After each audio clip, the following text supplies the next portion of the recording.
A discussão sobre o projeto de lei que regulamenta os contratos de terceirização no Brasil tem esquentado os ânimos no Congresso Nacional. A Câmara dos Deputados aprovou o texto principal que seguirá para análise do Senado após serem discutidas possíveis alterações. Criticada por algumas centrais sindicais e defendida por empresários, a proposta permite que empresas contratem trabalhadores terceirizados para exercer qualquer função. Para o procurador do Trabalho, Eduardo Varandas Araruna, a aprovação desse projeto de lei atinge diretamente direitos importantes do trabalhador brasileiro.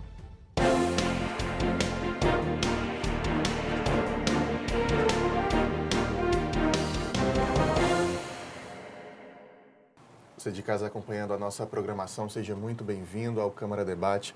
Doutor Eduardo também, mais uma vez, bem-vindo à TV Câmara, bom tê-lo aqui. É um prazer nosso. Doutor, a gente quer fazer esse programa bem didático mesmo, para esclarecer a população que discussão é essa que a gente tem acompanhado no noticiário nos últimos dias, né? Notícias vindas de Brasília. Para começar, doutor, eu queria entender o seguinte, o que no Brasil é permitido hoje no que diz respeito a trabalho terceirizado? Bom, inicialmente, nós devemos esclarecer que no Brasil existem dois regimes. O regime da contratação direta, que é o regime geral dos trabalhadores brasileiros, que é aquele estabelecido pela CLT. Você precisa de um empregado, você assina a carteira de trabalho diretamente. Os sujeitos da relação de trabalho serão o empregador e o empregado. Essa é a regra geral, hoje, vigente. E nós temos um regime excepcional, que só é admitido em algumas hipóteses, ou seja, em questões ligadas à atividade meio, ligados à conservação, limpeza e vigilância, ligado a trabalhos temporários, que é a terceirização. Como é a terceirização? Enquanto que na contratação direta, empregado e empregador, o empregado é sujeito da relação de trabalho, junto com o empregador, na terceirização aparece, como o próprio nome está dizendo, o terceiro, que é a empresa prestadora de serviço. Então, quando alguém precisa de empregados, faz um contrato de prestação de serviço com uma empresa e essa empresa disponibiliza empregados para o tomador. Ou seja, a relação que antes era bilateral, empregado e empregador, passa a ser trilateral. Empresa tomadora, que é aquela que recebe os empregados, empresa prestadora, que é aquela que contrata e responsabiliza, e os empregados. Na terceirização, o empregado ele deixa de ser sujeito do contrato de trabalho para ser mero objeto do contrato de prestação de serviços. É bom também a gente diferenciar, até para que o telespectador entenda, a diferença entre atividade meio e atividade fim, já que hoje é o que divide o que é possível terceirizar e o que não é lícito terceirizar. Atualmente é possível terceirizar a atividade meio. Meio, O que é atividade meio? Imaginemos uma empresa de comunicação, tipo uma televisão. A atividade fim é a atividade principal desempenhada pela empresa. No caso do exemplo, empresa de telecomunicação. Então, repórteres, jornalistas, editores, produtores não poderão ser terceirizados. Eles terão que ser contratados diretamente pela empresa de televisão e a responsabilidade sobre as verbas trabalhistas será exclusivamente desta empresa.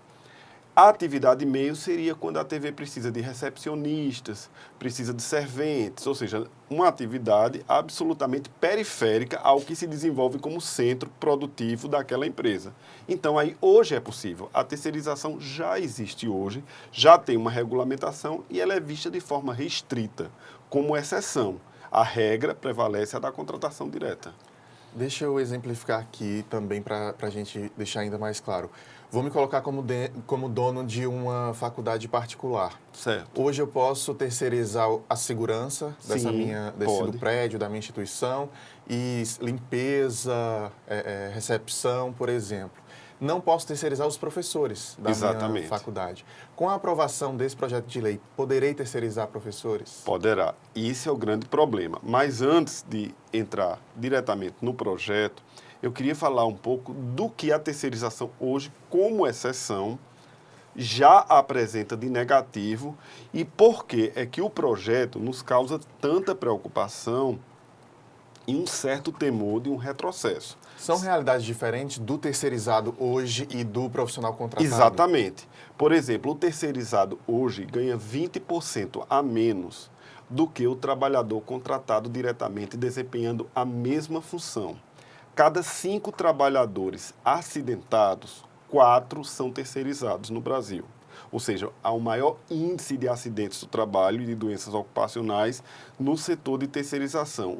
Um trabalhador terceirizado permanece no trabalho 2 anos a menos, ou seja, há uma rotatividade muito grande no emprego do que num trabalhador contratado diretamente. Segundo o Banco Nacional de Devedores Trabalhistas, ligados ao Tribunal Superior do Trabalho, o maior índice de sonegação de verbas trabalhistas ocorre quanto aos trabalhadores terceirizados, porque normalmente as empresas terceirizadas são criadas em fundo de quintal e servem apenas de fachada para a sonegação de verbas trabalhistas. Então, esse regime, que hoje já é restritivo, ou seja, só nas hipóteses que eu falei, ele já é nocivo ao trabalhador brasileiro. Você imagina agora, quando chega um projeto de lei já aprovado na Câmara de Deputados, indo para o Senado, possivelmente, onde torna a terceirização ampla e irrestrita. Então, esse cenário, que já é, ao meu ver, dantesco, assombroso, lesivo à dignidade do ser humano e ao valor social do trabalho, vai expandir, vai se potencializar, porque a terceirização de hipóteses restritas poderá passar a regra geral, competindo de igual para igual com o empregado contratado diretamente. A Confederação Nacional da Indústria, a CNI, divulgou uma nota em que demonstra aceitação, né, a esse projeto e diz que regulamentar a terceirização é necessária para que as empresas brasileiras ganhem competitividade e se adaptem às exigências do mercado global. Como é que o senhor analisa essa afirmação da CNI? Olha, eu acho que há coerência na afirmação, né? Afinal de contas, a classe empresarial vai defender o capital, vai defender a potencialização da atividade econômica. Agora, a gente não pode esquecer que é princípio da República Federativa do Brasil a dignidade do ser humano e o valor social do trabalho. A China hoje é uma potência econômica e é uma lástima no que se refere a questões sociais ligadas aos trabalhadores. Nós queremos transformar o Brasil numa China, nós queremos pessoas trabalhando 12 horas ganhando quase nada, então é preciso ter cuidado. Recentemente, por exemplo, na Inglaterra, ao se comprar uma peça de roupa que vinha exatamente da China, tinha um aviso na etiqueta dizendo: socorro, eu sou um escravo. Então, esse tipo de modo de produção, onde a dignidade do ser humano é aviltada em favor do incremento, do crescimento meramente econômico e, ao meu ver, predatório, eu não apoio. Eu não acho, inclusive, isto condizente com o que está na Constituição dessa República, quando, num de seus primeiros artigos, elege a dignidade do ser humano como um primado maior. Então, a gente defende o desenvolvimento econômico, a gente defende a modernização das leis trabalhistas. Agora, o que a gente não defende é uma lei mal feita, como foi esse projeto de lei, com o intuito exclusivo de precarizar as relações de trabalho. Eu não acho que nem exista a garantia efetiva de que este tipo de iniciativa gere crescimento imediato para o Brasil. A quem interessa hoje, doutor Eduardo? É só aos empresários mesmo? Eu observei a repercussão de algumas até centrais sindicais demonstrando ali algum interesse, demonstrando serem favoráveis, inclusive. Como é que se analisa, como é que se consegue analisar essa situação? Veja só, nessa discussão, essa é uma questão muito complexa a quem interessa. Fica até difícil avaliar sob a ótica de quem procura se pautar pela questão jurídica, não é? Eu me pauto pela Constituição da República, me pauto pela consolidação das leis do trabalho, me pauto pelas orientações jurisprudenciais do Tribunal Superior do Trabalho, que inclusive emitiu uma nota técnica solicitando aos deputados que não aprovassem o projeto de lei porque era lesivo ao trabalhador. Então, Dentro desse contexto, a quem interessa. Por exemplo, do nosso lado, nós temos a Associação Nacional dos Procuradores do Trabalho, a CUT, o próprio TST, que nunca tinha intervido assim, até porque é do Poder Judiciário, tem uma postura um pouco mais neutra, emitido uma nota nesse sentido, contrário à terceirização. O Sindicato Nacional de Auditores Fiscais do Trabalho, ou seja, entidades ligadas ao setor público de proteção ao trabalhador, que tem conhecimento técnico real de que esse tipo de projeto causará um dano terrível aos direitos dos trabalhadores. Então, me deixou assim um pouco espantado. Primeiro foi o resultado da votação, ou seja, a aprovação massiva do projeto. Segundo lugar, de fato, tem algum sentido a classe empresarial querer minimizar custos. Nós vivemos hoje, sem querer fazer um discurso marxista, mas nós vivemos hoje no que eu chamo de ditadura do capital, não é? Quanto mais lucro, melhor. Quanto mais lucro, melhor. Custe o que custar por cima do que puder.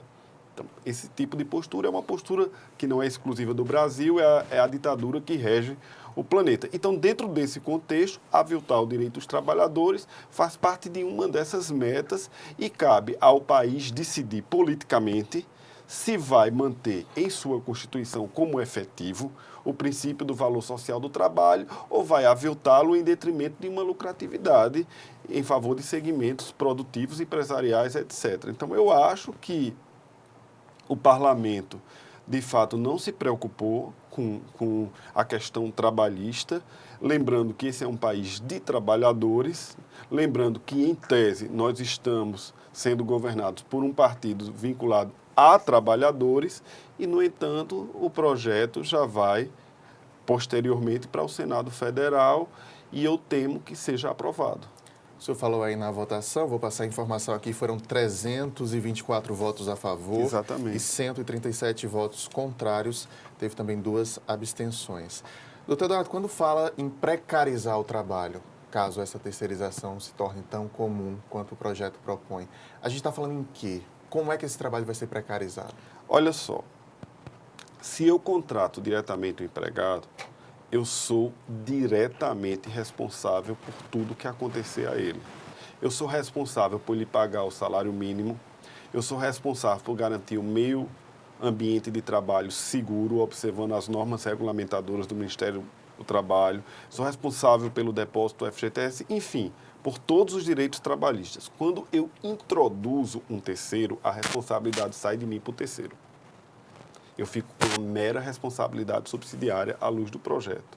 Isso significa dizer que o trabalhador, na verdade, ele terá menos segurança de que suas verbas serão pagas, tanto que, contra fatos, não há argumentos. O que foi que eu disse? No âmbito da terceirização, os índices de sonegação de direitos trabalhistas são muito maiores do que no âmbito da contratação direta.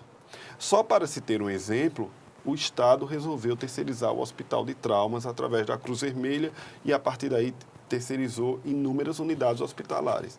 Não são poucas as quantidades de denúncias, não é pouca, perdão, a quantidade de denúncias que o Ministério Público do Trabalho recebe no tocante à Cruz Vermelha. Ela já adentrou com retenção de carteira, sonegação de verbas trabalhistas, não cumprimento do piso salarial da categoria. É característica da terceirização o desleixo. Por quê? Porque o foco do empregador deixa de ser aquele que se beneficia do trabalho para ser um terceiro.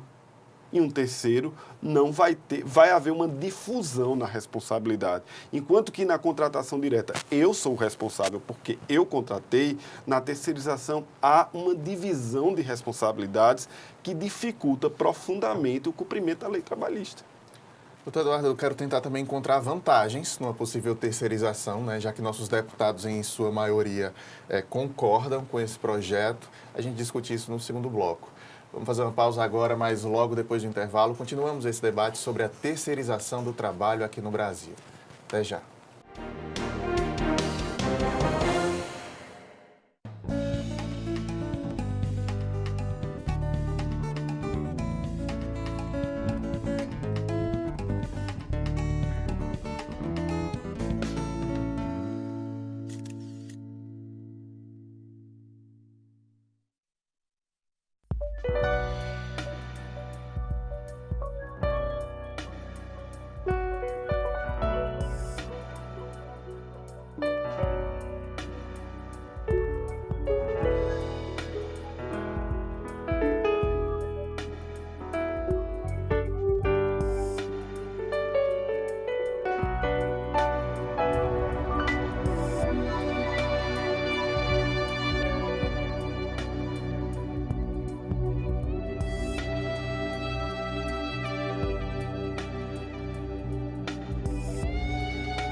Você fica constrangido quando encontra uma pessoa com deficiência?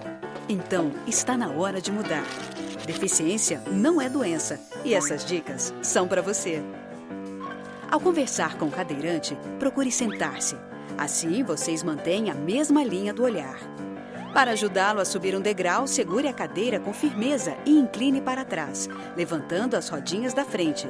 Para descer, faça a manobra de marcha ré, sempre apoiando para evitar solavancos.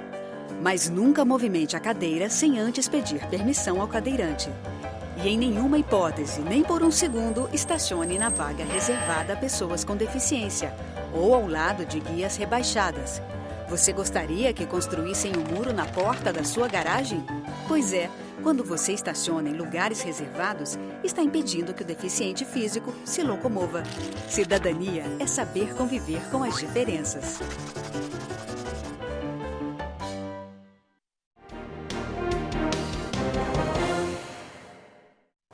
O Câmara Debate está de volta, hoje recebendo o Procurador do Trabalho, Eduardo Varandas Araruna. Em discussão, o projeto de lei que regulamenta os contratos de terceirização no Brasil. Doutor Eduardo, eu finalizei o bloco, né, lhe questionando que vantagens a gente pode listar sobre esse projeto. Quem está lendo as notícias na imprensa vê, por exemplo, que 13º, férias remuneradas, vale transporte, FGTS, tudo isso está garantido. Vê também que o projeto prevê que empregados terceirizados tenham os mesmos direitos assegurados no local de trabalho aos funcionários contratados. O uso do refeitório, se for o caso, de um atendimento médico dentro da instituição, por exemplo. Quem lê essas informações se questiona, mudou o quê? Não mudou nada. Pensa, imagina desse jeito. Como é que a gente consegue entender o que mudou de fato? Bom, como eu estou dizendo, a primeira grande lesão que a terceirização causará é a segurança no trabalho. Como eu falei, os índices da terceirização, que hoje nós temos e que ela ainda é uma exceção, não é a regra geral, são terríveis, né? A maior quantidade de acidentes de trabalho ocorre com trabalhadores terceirizados, a remuneração é menor do que o dos empregados contratados diretamente. Então, dentro desse contexto, a lei não poderia também ser diferente, porque se fosse, seria inconstitucional. Estaria gerando uma discriminação entre trabalhadores terceirizados e empregados contratados diretamente. Na verdade, a lei, quando repete que eles teriam os mesmos direitos, é apenas uma repetição do que garante a Constituição. Ela não traz nada de novo para além da obrigação dela. Agora, essa segurança de igualdade é uma segurança teórica, não é uma segurança prática. Porque no cotidiano da relação de trabalho, o empregado terceirizado ele é extremamente mais precarizado. Hoje, se você é contratado diretamente e eu quero demiti-lo, eu terei que arcar diretamente, eu como empregador, com aviso prévio, 40% do FGTS e as demais verbas indenizatórias. Se você for terceirizado, eu telefono para a empresa prestadora de serviço e ela lhe substitui, como se fosse uma coisa. Eu costumo afirmar que a terceirização é a coisificação da pessoa do trabalhador. O formato muda. E mudando o formato, a realidade vai mudar. Ainda que a lei diga que os direitos são mesmos, são, mas o salário é menor. Vai haver uma precarização porque a responsabilidade não é direta, é só indireta. Não é? O beneficiário ele não é responsável diretamente, ele só é responsável por pagar a quantia à prestadora de serviço e não ao empregado diretamente. Então, tudo isso nos preocupa. Agora, eles argumentam, e aí é um ponto de vista que eu não tenho como comprovar economicamente se isso irá acontecer ou não, é de que haverá a criação de postos de trabalho com a terceirização. Porque como vai haver, em tese, uma redução de custos, não é? Possivelmente haverá a criação de postos de trabalho. Aí fica a pergunta no ar. Ao Brasil, é interessante criar postos de trabalho com subemprego, com emprego precário, com um trabalhador sofrendo acidente no ambiente de trabalho, com um trabalhador coisificado numa relação entre empresas, empresa tomadora e empresa prestadora? Preciso que a gente saiba o que de fato a gente quer. É preciso que a gente procure saber o que atende à população. Um Congresso, o Poder Legislativo só é legítimo quando ele representa o interesse da população que o elegeu. Será que este Congresso está representando o interesse da população que o elegeu? No Brasil, nós ainda temos sérios problemas ligados ao mundo do trabalho. Nós ainda temos trabalho infantil, nós ainda temos trabalho escravo, nós temos exploração sexual de crianças e adolescentes para fins comercial, nós temos discriminação no trabalho. Aqui a regra é o do livre despedimento, não há estabilidade no trabalho. Então, nós temos um sistema de trabalho já flexibilizado por natureza. E introduzir a terceirização como um elemento flexibilizante, ao meu ver, depõe contra as diretrizes constitucionais do direito do trabalho. O projeto de lei, doutor, diz que as empresas terceirizadas, são elas quem devem cumprir o pagamento de tributos ou não? Sim. Cabe à contratante. Agora, no que se refere à questão previdenciária, a empresa tomadora será solidária e no que se refere à questão trabalhista, será subsidiária. Se a empresa prestadora não pagar os empregados, a empresa tomadora deverá pagar. Ou seja, vai criar um sistema muito complicado de cobrança disso aí.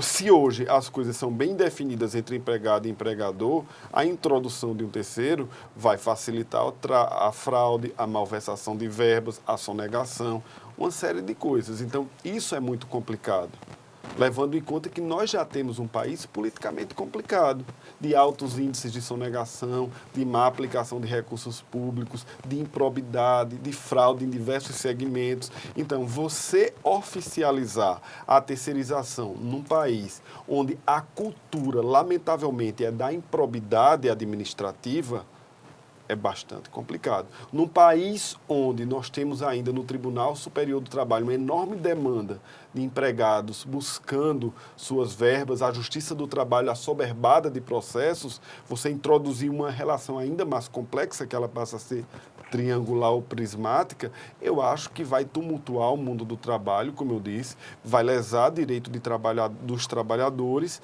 e eu ouso até dizer que esse, na verdade, é o grande golpe no direito do trabalho desde a vigência da CLT, em 1943.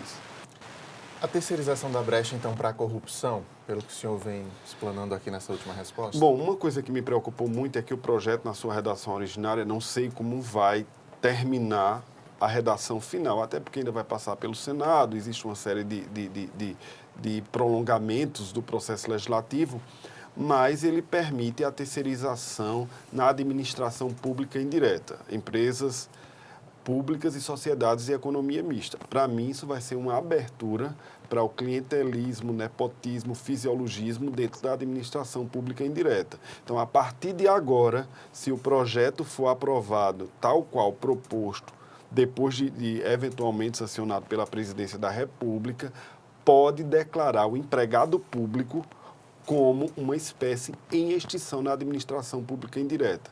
Ou seja, sendo mais claro, adeus a concurso público na administração pública indireta. Possivelmente, os bancos públicos, como o Banco do Brasil, Caixa Econômica Federal, irão terceirizar todos os bancários e a categoria vai se dissipar. Aliás, um dos outros problemas da terceirização, que inclusive os sindicatos argumentam, é o enfraquecimento do sindicato. Porque as categorias deixam de ser bancários para ser terceirizados, médicos para ser terceirizados, professores para ser terceirizados, e vai ter uma profusão de funções dentro das questões sindicais que o sindicato vai perder um pouco a liderança nesse aspecto e o poder de representação. A gente falou na hora do intervalo, comentava a fragmentação, né, que os sindicatos passará. É essa situação. É essa situação. Doutor, surge aí também nessa discussão o termo quarteirização. Do que é que se trata? É uma versão ainda mais maléfica, ainda mais diabólica da terceirização. Eu falei que na terceirização, quando uma empresa precisa de empregados, ela contrata uma outra empresa que coloca empregados à sua disposição. Na quarteirização, a empresa precisa de empregados, contrata uma outra empresa que subcontrata outra, ou seja, o quarto, para colocar à disposição da primeira. Então, aí nós temos, na relação, seria uma relação quadrilateral, não trilateral. E aí dificulta ainda mais o processo de solvência de adimplemento dos direitos trabalhistas, porque nós temos o beneficiário da prestação de serviço, que é a empresa tomadora, nós temos a empresa terceirizadora e a empresa quarteirizada. Um exemplo do que tem acontecido, pelo menos há um tempo atrás, não sei se a situação permanece, é a farmácia do Hospital de Traumas do estado da Paraíba. Nós temos, o Hospital de Traumas hoje tem mais médicos terceirizados ligados à Cruz Vermelha do que funcionários públicos contratados mediante concurso. Então, o que é que acontece? Os médicos são colocados à disposição do Estado pela Cruz Vermelha, mesmo sendo empregados da Cruz Vermelha, e a Cruz Vermelha contratou uma outra empresa, uma quarta, para gerir a farmácia do hospital. Então, os empregados da farmácia são quarteirizados, porque eles já estão ligados não ao Estado, mas ao terceiro criar a Cruz Vermelha. Então, o projeto de lei permite, em atividades específicas, não é, a quarteirização, ou seja, uma precarização, um desdobramento ainda mais grave da terceirização. Para mim, é um caos. O senhor aponta possíveis mudanças nesse texto que viessem a diminuir, pelo menos, toda essa situação que o senhor vem mostrando para a gente? Olha, eu ouvi um pronunciamento da presidente da República e achei muito tímido, levando em conta que ela advém de um partido que tem um histórico de defesa dos trabalhadores, dizendo que iria se preocupar com a questão da responsabilização, que a responsabilidade, em vez de ser subsidiária, deveria ser sempre solidária. Ok, é um passo. A responsabilidade deve ser solidária, é melhor.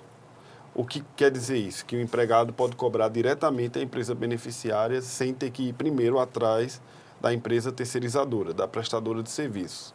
Só que isto é muito pouco, diante do que o Brasil evoluiu a nível de legislação trabalhista no que se refere a direitos e garantias sociais. Nós não precisamos da terceirização de atividade de atividade fim.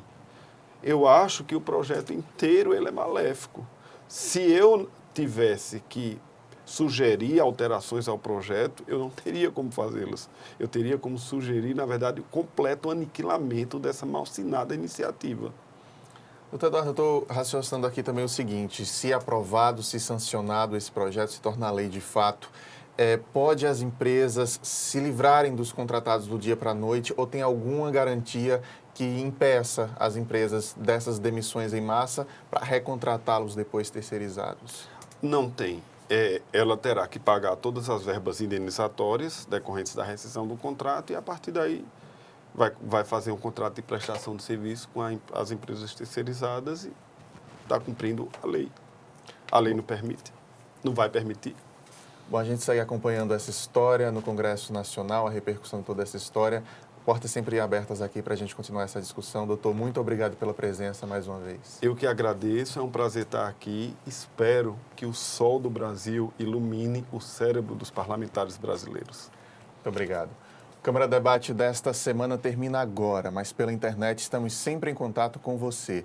No facebook.com/TV Câmara JP é possível rever todos os nossos programas, além de comentar e sugerir pautas. Nosso canal no YouTube também é TV Câmara JP. Muito obrigado pela companhia, uma ótima semana para você e até a próxima.